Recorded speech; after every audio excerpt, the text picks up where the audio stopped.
40 past the hour. Election day is just over 6 weeks away, and our new NBC News poll shows Vice President Harris leading former President Trump by 5 points within the margin of error. Joining us now, NBC's Steve Kornacki at the big board. Steve, great to see you. So what are your takeaways from this poll? Yeah, a couple of ways we could look at it, Jose. Here you see Harris with that 5-point advantage overall. One of the things that goes into this is a gender gap. Look at this. Among men in our poll, Trump leading Harris. That's a margin of 12 points, 52-40. Among women, look at the margin Harris is running up here over Trump. That is a margin of 21 points in her favor. So 21 toward Harris, 12 toward Trump. That is a gender gap in our poll of 33 points. That's about 10 points more than we saw in 2020 and in 2016. Those elections, we had historically high gender gaps for. This would be significantly higher if this is something that pans out on Election Day. But running up that massive margin, particularly among women, helping Harris there to that 5-point edge overall that you see in the poll. Then there's this. We break it down by race. And I think what stands out on this one is the number right here. Among black voters in our poll, Harris leading 85-7%. Why is that significant? It's because think back to when Joe Biden was still the Democratic candidate. In the polling of Biden versus Trump, we consistently saw that Biden was getting a much lower share of the black vote than Democrats consistently get. Remember, the black vote is typically a very, core Democratic constituency.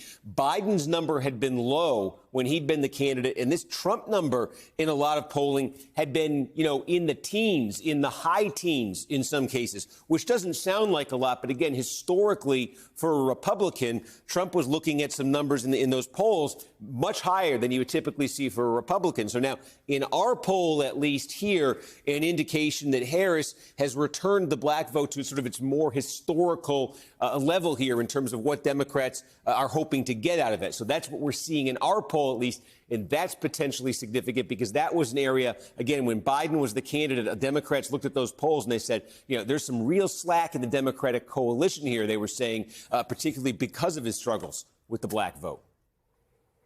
Steve, that third line is the Hispanic Latino, 54-35. That seems quite high for the former president.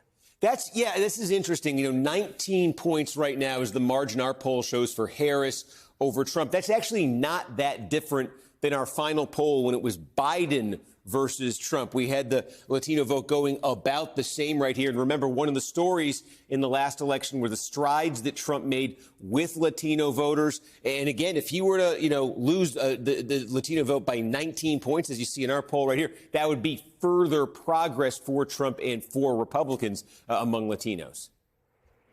Steve Kornacki, thank you so very much. And with us now to continue our conversation, former Maryland Democratic Congresswoman Donna Edwards and former Florida Republican Congressman Carlos Curbelo. Both Donna and Carlos are MSNBC political analysts. So, Donna, let me start with you. The NBC News poll gives Harris a 21-point lead over Trump when it comes to dealing with the issue of abortion.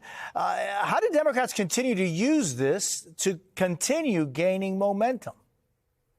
Well, I think they continue to use it to gain momentum. I mean, I do believe that, unfortunately, former President Trump has been trying to wish away the issue of abortion as though it's not important. And I think what's really clear is that for Democrats, this is a key part of why they maintain their status with Democrats and with voters, but it also is really key to increasing those numbers among women and among young people, the entire coalition that Democrats are going to need to turn out on November 5th or through the election.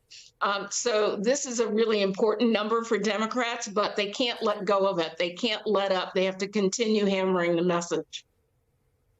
And, Carlos, the NBC News poll also finds that Harris has a 19-point lead over Trump among women voters. Here's what the former president had to say over the weekend. And at long last, this national nightmare that we're going through will be over. Women will be happy, healthy, confident, and free. You will no longer be thinking about abortion because it is now where it always had to be, with the states and with the vote of the people. What do you think Trump's trying to say here, Carlos? Well, Jose, I think Trump is aware of the gender gap, and he understands that the gap is way too wide at this stage of the race. He really needs to close that a little bit, and he knows that abortion is driving, right, a lot of those sentiments among women. So we've seen him try to have it both ways on abortion. We know that for his base, his pro-life stance is very important. He tends to highlight the fact that he appointed the justices that overturned Roe v. Wade, yet when he's speaking to broader audiences, he tries to pull back a little bit, and he's been critical of the 6-week ban in Florida, his home state, and in other states, implying at one point to NBC News that he would vote against the position that the Republican Party of Florida is holding on a constitutional amendment. So Donald Trump knows that he needs to close this gender gap a little bit if he's going to be able to win this race. So that's why you hear him making those kinds of statements. And Donna, meanwhile, Politico had a piece over the weekend looking at how Vice President Harris is not focusing on identity politics as part of her stump speech on Latino voters, for example, focusing instead on issues that matter to them: crime, economy, and immigration. What do you make of this strategy? Well, I think it's actually so smart. I mean, it is about not treating the Latino electorate as though it's a monolith, as though it's only concerned about one thing. And so I think it's really an important different direction that Kamala Harris is taking the Democratic Party, recognizing that Latino voters, just like all Americans, care about a range of different issues, and then trying to focus in a message for those constituencies that can resonate with them. So I think it's actually a really smart strategy. She doesn't talk about her own identity in that way, and she doesn't treat others in that same way, sort of pandering to the idea that they only care about one issue. So I think it's right on point. Yeah, I mean, and Carlos, also this NBC News poll finds that when it comes to securing the border and controlling immigration, Trump has a big lead over the vice president. But when it comes to treating immigrants humanely and protecting immigrant rights, Harris has a big lead over Trump. Which of these two issues carry more weight come November the 5th? Well, Jose, immigration has been a major advantage for Republicans since this race began. Now, the issue is that Donald Trump has started speaking about immigration in a way that has alienated some voters, particularly swing voters who would tend to agree with the Republican position that we have to be tougher on border security. But those same people don't like immigrants to be demonized. They want to hear that people are treated with the humanity that they deserve, with the dignity that they deserve. And that's where Donald Trump, even though he still leads on the immigration issue, when you look at the NBC News poll, that lead has been diminished because of his own rhetoric. Here's another example of Donald Trump becoming his own worst enemy, whereas Vice President Harris has actually pivoted to the center the way candidates typically do when the general election, when it's time for the general election to come. Well, Donald Trump has done the opposite. He has pivoted back towards his base. So I think that helps explain some of the shift in these numbers.